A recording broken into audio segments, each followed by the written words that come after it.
안녕하세요. 오늘은 저희 사무실에 신사농부님께서 방문해 주셨습니다.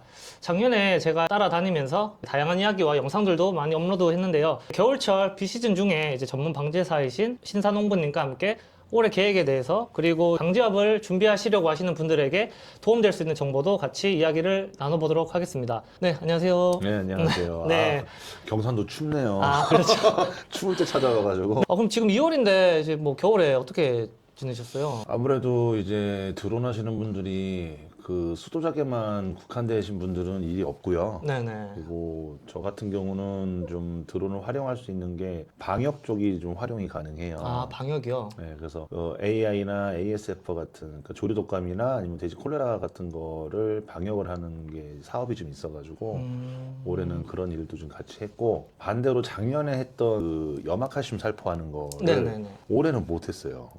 올해는 왜? 눈이 그만큼 일단 안 왔고요. 네네네. 그리고 오더라도 눈이 무겁지가 않아가지고 네네. 흡설이 좀 많이 없었어요. 그러니까 저희 이제 거래처들은 염화칼슘 일은 올해는 못했고 AI 사업, 그 방역 사업을 좀 더 진행을 했습니다. AA 방역이라고 하면 이제 축산 방제 쪽, 방역 쪽, 그렇죠. 그쪽 일을 말씀하시는 것 같은데. 우리나라도 이제 서해안 기준으로 축산 그 AI 방역이 굉장히 좀 다양한 방법을 쓰다가 몇 년 전부터 이제 드론을 이용을 해서 차량을 사용해서 도로 소독만 하던 걸 이제 몇 년 전부터 드론으로 사람이 들어갈 수 없고 차량이 들어갈 수 없는데 숲이라든지 아니면은 축사의 지붕 위라든지 가금 농장의 지붕 위도 새가 앉을 수 있는 지역이기 때문에 그런 쪽을 하는 것도 있고요. 드론을 사용을 해서 새를 쫓는 경우도 있습니다.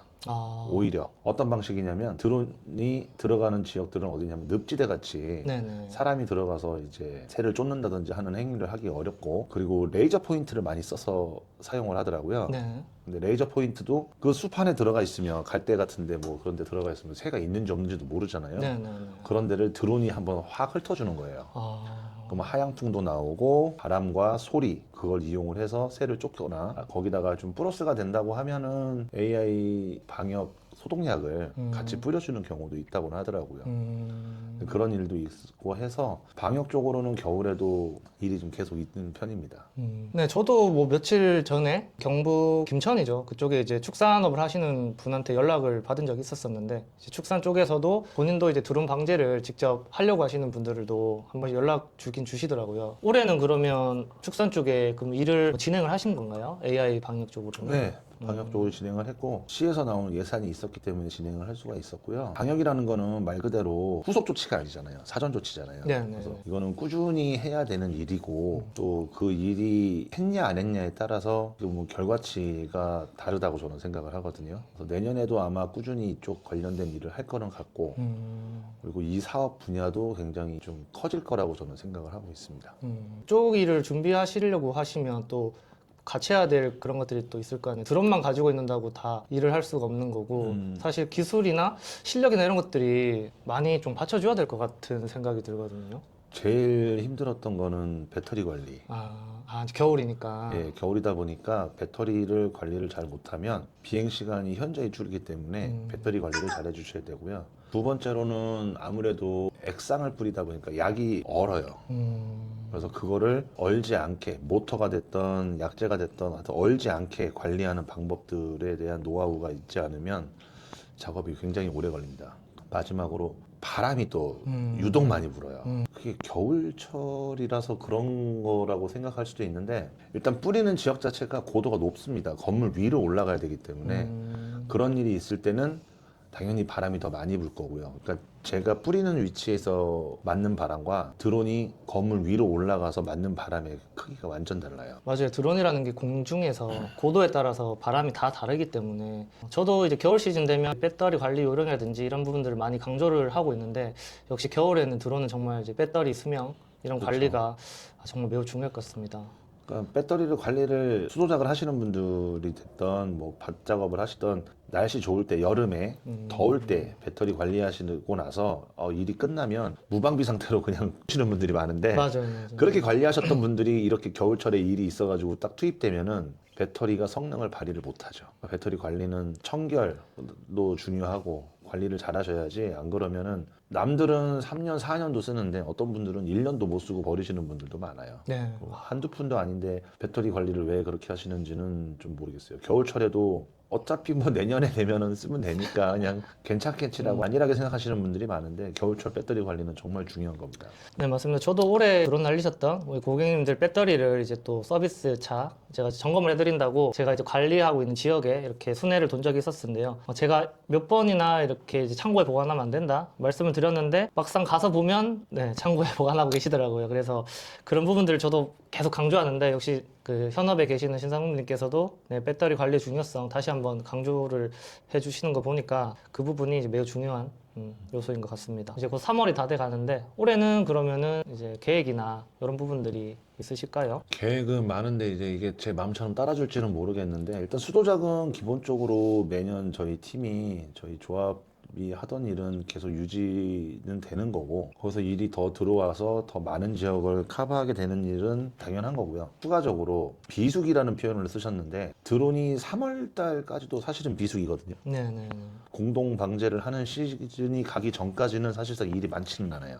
뭐 그 시즌에 할 수 있는 게 뭐가 있나 봤더니만 뭐 차광 사업 같은 것도 진행이 가능한 부분이고 그리고 뭐 방역 사업은 어차피 계속 쓸 수 있는 거니까 방역 사업 쪽도 좀 제가 계속 알아보고 있고 제가 요즘에 준비하고 있는 게 강제사들 교육하는 거를 조금 더 체계적이고 좀 효율성 있게 하려고 프로그램을 좀 많이 준비를 하고 있습니다. 그럼 이제 그 프로그램이라고 하는 게 방제업을 하시는 분들을 대상으로 방제에 대한 안전교육이라든지 뭐 비행교육 뭐 그런 부분에 대한 전체적인 프로그램을 짜셔가지고 교육으로 뭐 생각하면 될까요? 방제를 하신다면 드론을 사용을 하신다면 네.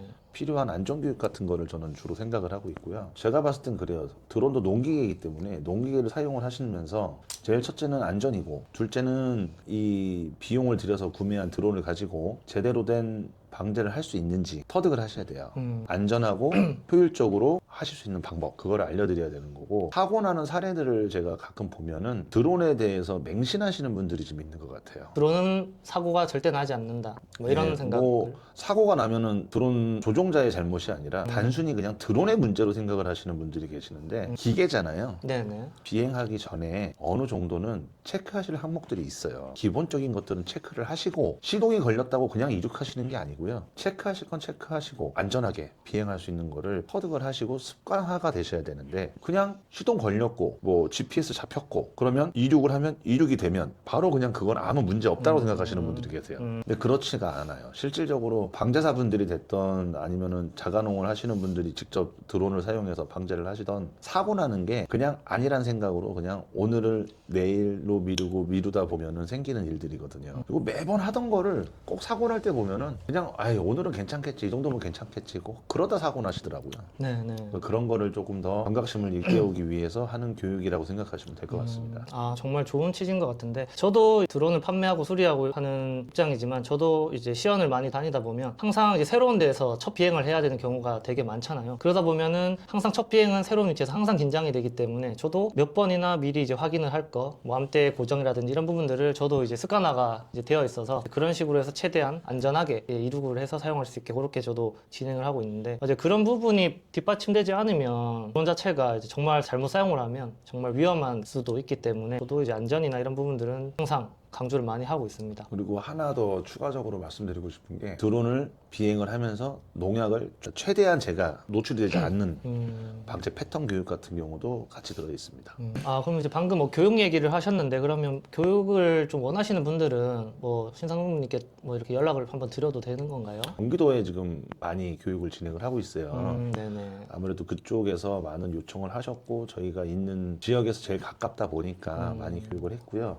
그 외 지역은 그래도 어느 정도 인원수만 있다면 좀 모아주신다면 네. 얼마든지 저희가 내려와서 하루 교육 신나게 할 수 있도록 저희가 준비해 드릴 수는 있습니다. 뭐 경산에 저희 매장 안에도 이제 교육장이 있으니까 저도 저희 지역에 드론 교육이나 이런 것들을 이제 필요로 하시는 분들이 좀 있으시면 제가 한번 나중에 기회 되면 이제 교육 요청도 한번 드릴 예. 수 있게 하도록 하겠습니다. 그러니까 다 알고 있다고 해서 끝나는 내용이 아니고요. 저는 아까도 말씀드렸지만 경각심을 드리고 싶은 부분들이 있거든요. 네네. 그렇기 때문에 몇 년을 운행하셨던 분이라도 궁금하신 게 있을 수 있으니까 네네. 뭐 제가 아는 한에서는 최대한 알려드리고 그 다음에 연습을 할 수 있게끔 교육 조건을 만들려고 하니까 네네. 연락 주시면 저희가 얼마든지 내려와서 교육을 진행해 보겠습니다. 네, 맞습니다. 모든 일이 이제 처음에 기초를 좀 튼튼하게 해야 된다고 저도 생각을 하는데 뭐 당장 뭐 드론만 사서 방제업을 한다고 해서 내 안전이나 이런 부분까지 생각을 하고 진행을 해야 되지 그냥 드론만 하나 사서 바로 방지업을 해서 내가 돈을 많이 번다?